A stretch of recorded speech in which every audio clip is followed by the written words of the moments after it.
партиянын лидери катары мен көп нерсени көрдүм да.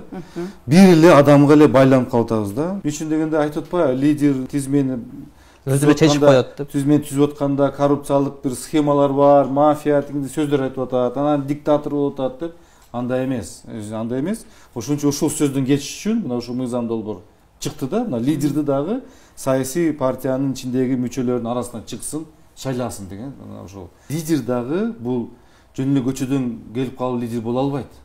Лидер деген уюштуруучу адам болуш керек. Лидер деген адамдар менен сүйлөшө ала турган адам болуш керек. Финансый жагынан уюштуруп алда көздөй партияны алып кетиш керек.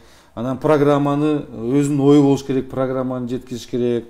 Анан эл менен мамиле болот. Бул жерде дагы ушул негизги дагы маңызы, бул жерде лидер бир срокко шайланат да, кийинки сроктон кийин дагы шайланат да жаңы.